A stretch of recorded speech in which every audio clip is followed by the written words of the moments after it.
I'm so glad you're with us here on the Clark Howard Show. You know, our mission is to serve you with advice and information that empowers you so you make better financial decisions in your life. And it's that time of year that you're going to start seeing all the tax forms rolling in over the next couple of weeks. And there are those of us who have very simple tax returns, and we're going to file as soon as we can because we're getting some money back. I got info for you I want to share with you. And also, every time this comes up, always generates a lot of hurt response and a lot of Clark stinks, is when I share why your default position should be waiting till age 70 to claim Social Security. Okay, don't file your Clark stinks yet. Let me tell you what I have to say later in this podcast and YouTube show. Right now, I want to talk about filing taxes this year. There has been so much confusion and misinformation about how you file your 25 return in 26. And what I'm talking about is geared towards people who tend to file simpler returns earlier in the tax season. And it involves you not having to pay for tax prep. So last tax year, when people prepared taxes in 25 for their 24 return, most people in the country had a choice of two ways to file your taxes for free. In the news stories, this is a complicated story. The gist of what people gathered from what they may have seen or heard or read is that there's no more free filing of income taxes this year for last year. And that's not what happened. We had last year something known as Direct File, which is how most countries have tax prep done, where the government already knows so much about you that a huge percent of taxpayers don't have to do any tax prep. It's just automatically done for them. Well, it was the decision of the U.S. Treasury to do away with Direct File. So people took from that in order to do your taxes, you were going to have to pay. But we've had an older system that is also free called Free File. Free File is still with us. And Free File is not as easy as Direct File was. But what Free File lets you do, depending on your income levels, you may be eligible for free preparation of your tax return and free filing of your tax return. And private companies that choose to participate in Free File set limits that can be at what the federal guideline is, or they can make it available to far more people. As a general rule, about 65-70% of us are eligible for Free File. But a lot of people don't even know it's out there. And again, it's not as easy as Direct File was. You're going to have to prepare just using software, your return. And again, depending on which private company is participating, if you live in a state with a state income tax, they may also give you free state filing for free, prep and filing, or they may not. So it'll just depend. You got to find the match game of what works for you doing your return. Why am I talking about it now when even for early filers, we're still a bit away from when you can do it? Because I want you to know, before you go pay for tax software, you may be income eligible for free filing, free prep, free filing. And if you can find one that's the perfect match that provides free federal and free state, then you still owe your tax, but you're not going to have to pay to do it, to file it. Krista? All right. The first question's from Joe in Texas. Joe's State that does not have a state income tax, so you don't have to worry about that part, about the states. Joe says, my house is worth about $400,000 and I have around $160,000 and 9 years remaining on my 3% mortgage. Good number. A lot of people will be very jealous of that. I have enough saved and invested that I could pay off the full amount and still have enough in the emergency fund. I know prevailing wisdom is to not prepay with this lower rate, but does the math change if I were to pay this off, then plan to invest the full $2,500 a month payment into monthly investments moving forward? So, Joe, the book, the conventional wisdom, is you'd never give up that 3%. The question is, the money that you would use to pay it off and then build money back, what are you earning on it? If the money that's sitting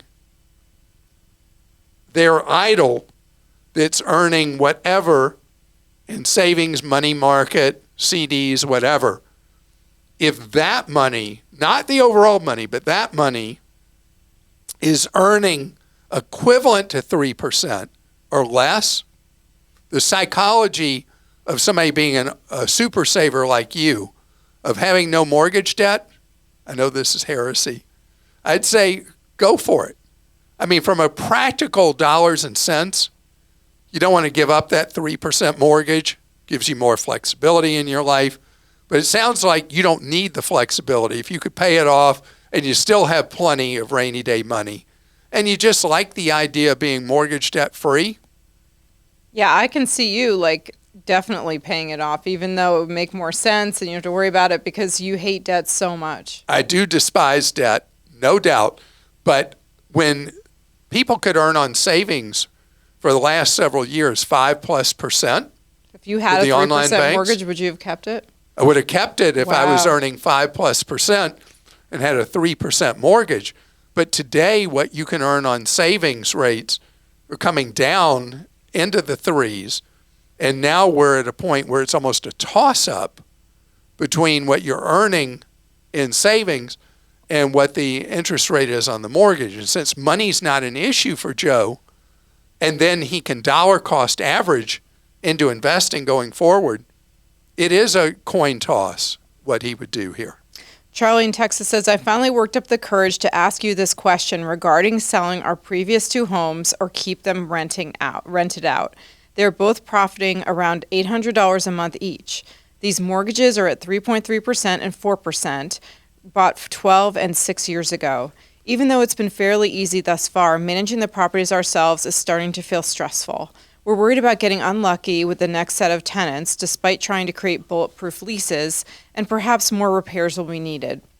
Not to mention if we move out of state, paying 7% to a management company, plus all the pricey handyman work they may outsource seems like a lot. If we sell both, the $500,000 to $700,000, if invested even in a high-yield savings, could potentially earn more than currently invested in real estate. Naturally, in the current market, having a home listed for months without an offer could eat into that equity. Right now, we are renting a house with our 2 kiddos as we are testing out an area, not sure if we want to settle yet or move away to another city. If we were to purchase another residence, we may need to sell at least one home, depending on the size of the next house. We both work from home, and my career takes up a large creative space studio area where my clients come and shop, which warrants buying or living in a big, giant, beautiful home, thus needing to sell properties. Okay, so Charlie, what an interesting scenario you posed to me, because what I hear what I'm interpreting may not be what you're feeling, but I hear you are over being a landlord. That's what I hear. And if you think about rental properties as a business, it's a business you don't like.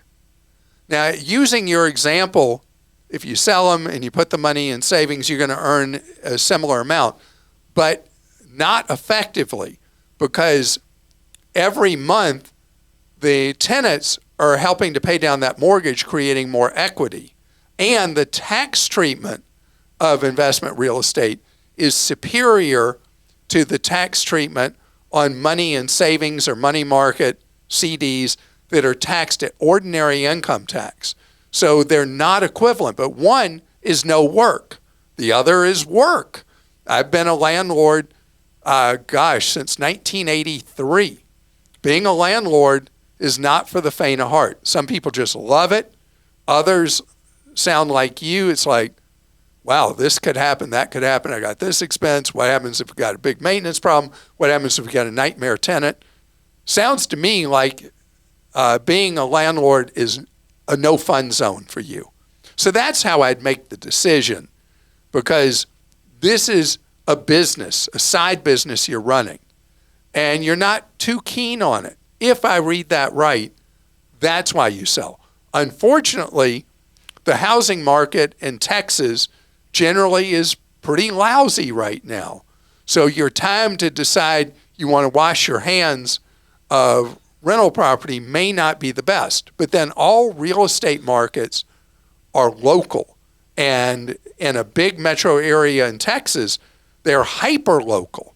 So I think you need to see what those properties would be worth and how quickly or slowly real estate is moving in the neighborhoods of each of those properties, and then make that decision. If the market is really stinking, then you remain a landlord longer than you may want to. Oh, Jenny, also in Texas, says, I'm curious if you could give us You realize these are all Texas questions. Oh, yeah, that's right. I'm curious if you could give us your thoughts about what mail or information should be shredded versus tossed in the trash. Do the credit card offers with the invite code need to be shredded? I used to shred almost all my mail, but I've struggled to keep up with that after having 2 little children. And someone else wrote in about like what tax documents, other things do you keep? And a lot of people think about that this time of year. Yeah, so Jenny, first of all, congratulations on having 2 little children. And this is when you learn patience in life, with 2 little children at the same time. So you got a triage here, right? So those credit card solicitations, good idea to continue to shred those. There's an open invitation in those to somebody causing real havoc. But if you don't want to do that, if your credit's frozen, then those credit applications aren't going to hurt you. And you just throw them in the trash if you want. If your credit's not frozen, you need to get it frozen anyway. If you don't know how to do that, go to clark.com/credit freeze. When both little ones are napping, it'll take you about 15 minutes to set up credit freeze with all 3 credit bureaus. Really pretty easy, and it'll provide protection for that. As to what you keep, that's a completely different question. Maybe we should address that as a New Year's kind of housekeeping thing on one of our podcasts. Sure. But for stuff that has any sensitivity where somebody who's trying to do bad stuff would look at, wow, this is a gold mine right here from Jenny, that would be something you want to shred. And again, if your credit's frozen, you don't need to shred those solicitations for credit if it's just something you'd like to not have to deal with anymore. And hope the kids are cooperating on napping and sleeping for you. Coming up ahead, going to the other end of life, and that is when you're old enough to take Social Security. I have truly hurt people, hurt them to their core with what I've said about Social Security in the past. And I'm going to do it again straight ahead. All right, here I'm stepping in it again. I always say, unless circumstances demand it, that you wait till age 70 to take Social Security. And it is very hurtful to people when I say that, who at an earlier age than 70 took Social Security. So why do I say that? Because Social Security is the best pension any of us have out there for us. And every year you wait, the amount you get is so much higher. But only 1 in 10 people wait till 70. Only 1 in 10. 90% of people claim earlier, even though the benefit you get by waiting to age 70 is a hugely larger check from day one, and the inflation adjustments, the COLAs, cost of living adjustments that you get every year, are based on that initial much higher check. You don't break even mathematically till age 83. So people are like, wait a minute, I'm not going to live to 83. Why would I ever wait to take it? So people overwhelmingly take it early. So almost a fourth of people take it the day they're eligible, their 62nd birthday. But if you do so, that versus somebody who waits till 70, person who waits till 70, their monthly check is 77% higher. 77%. And remember, for the rest of your life, it's so much higher. But at the same time, you got all those years. If you take it at 62, I take it at 70, I don't break even with you till I'm 83. And am I going to live to 83? Who knows? Who knows? I mean, the likelihood is a toss-up, right? But the percent of people that are going to live to 90 or beyond is far higher than you might imagine. And I saw something recently that if you ask people the question, this may have been in one of the Barron stories I read about this. If you ask people the question, do they regret when they took Social Security, taking it early? In their 60s, nobody does. In their 70s, very few people do. But by the time people hit 80 and beyond, they're like, gosh, I wish I would have waited. I didn't think I was going to live this long.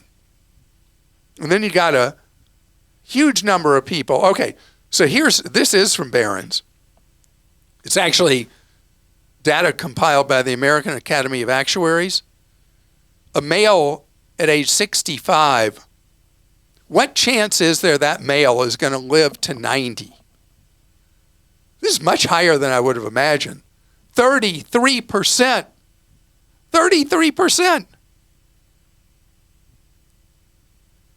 13% will make it to 95. 3% will make it to 100. But then you look at women, almost half of women who are healthy at age 65 will be alive at 90. So remember that break even of 83? Later in life, when you may not be well enough to even work part-time, you're getting a much bigger check. 77% bigger. So that's my thing. Delaying Social Security is about protecting yourself against living a really long time. So you got a third of men are going to make it to 90. Nearly half of women going to live to 90. So it's longevity insurance if you wait. But a lot of people can't wait. You know, a lot of employers engage in age discrimination, and people are forced out of their career maybe in their 50s. And they're limping along to the day they turn 62 to take Social Security. I get that. That's a guilt-free zone. Any circumstance where, let's say, your health is very poor and the odds of you living a long time very unlikely, you take the Social Security.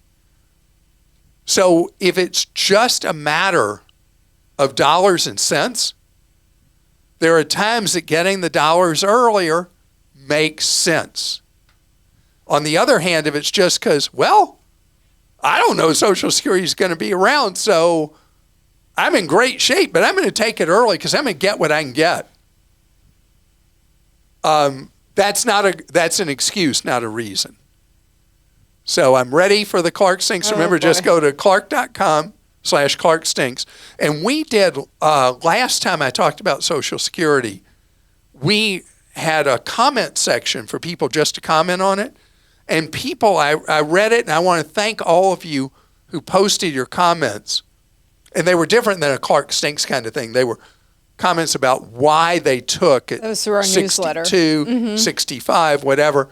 And the reasons were so clear and made so much sense. And people didn't regret taking it early, for Right. the majority of the newsletter audience. So the point is that from strictly math, for a healthy individual who can afford it, waiting till 70 is clearly the right answer.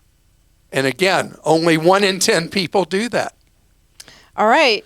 Tyler in Missouri says, is there such a thing as saving too much money in your HSA? I love that. I'm 34. My wife is 33, and we have 3 children. We are healthy and do not have significant medical expenses yet. We have been maxing out our HSA plan for a handful of years. Currently, we have about $70,000 in there. That's great. Would there be any point we would consider stopping our contributions and just letting it grow? This accounts for about 15% of our savings. All right. First of all, you're savings maniacs. It's only 15% of your savings. At such young ages. Yeah. So Tyler, you keep doing what you're doing. You keep putting money in the HSA because most medical bills occur later in life. And so building up the HSA as a tax-free war chest is phenomenal.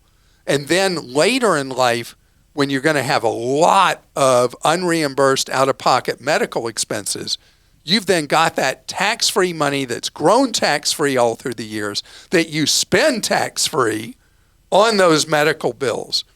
But let's say you get really later in life and you're both the miracle health people of all time, and you never have any meaningful medical expenses. The HSA system, and the rules could be even more generous later because there's a lot of political momentum around HSAs. The ability to spend the money past age 65 is favorable the way it's set up now. Not nearly for any purpose, but not nearly as favorable as it is being completely tax-free used for medical expenses. So yes, I would keep putting money in the HSA in addition to the other things you're doing if you can afford it.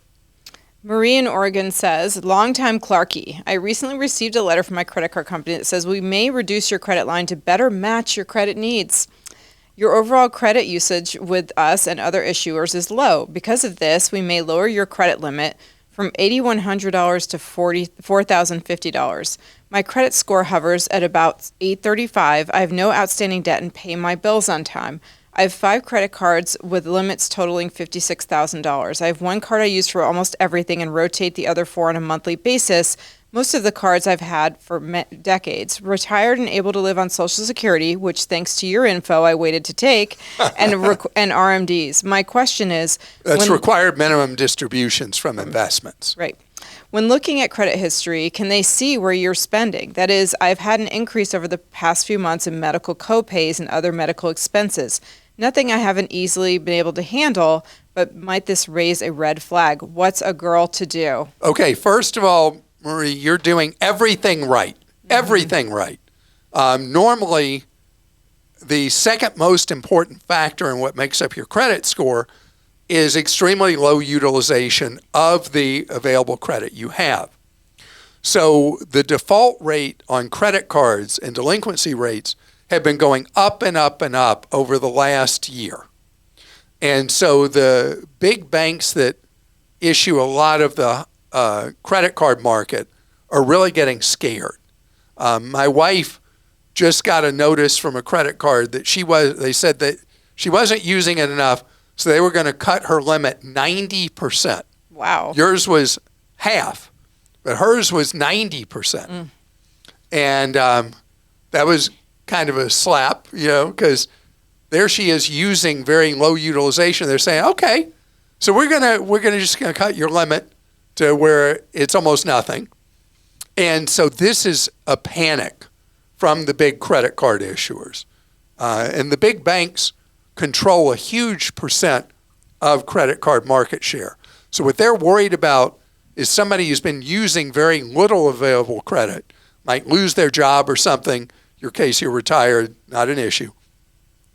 And then all of a sudden, charge up these cards to the max, then default on them, which was a pattern that happened during the Great Recession.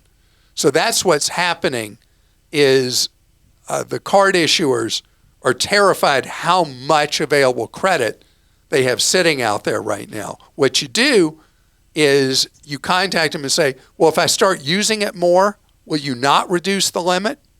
And then you have to decide, will you use that card more so that you don't get your limit reduced? Susie in Hawaii says, are the Bilt and Bloom Plus credit card reporting programs legitimate ways to boost my credit score? I believe these are both free options for reporting on-time rent and utility payments to the credit reporting agencies. So, Susie, this is a huge fight behind the scenes with the credit reporting agencies and the credit scoring models. There's some things I would still call on the edge, still experimental, where rent can be reported, utility bills can be reported, other things of how you live your daily life can be reported that are not traditional credit and count in generating a credit score for you, usually referred to as extended scoring models. As far as lenders are not using these a lot. So it makes perfect sense to me that if somebody pays their rent every month on time, as they should, that should show a good record of paying bills, and that should count in applying for credit. But it's still not ready for prime time. Will it be someday? Probably. But is it today? Only on the edges. So it is true there are these extended scoring models that you can help through Bilt and Bloom. But as far as how it's working overall, it's still the very conventional things on what credit you have, how you're paying on that credit, how much of that credit you're using, how many different types of credit you have, blah, blah, blah, credit is still how most things are being done. And I want to thank you so much for joining us today. I hope that you learned something today that was helpful to you. Know that we try to serve you however you want to be reached with our websites, clark.com, clarkdeals.com, our daily newsletters, what's available to you on social media. If you live in a market that you see me on TV or hear me on radio, it's all about reaching you to provide knowledge that will empower you so you can save more, spend less, and avoid getting ripped off. Have a great rest of your day.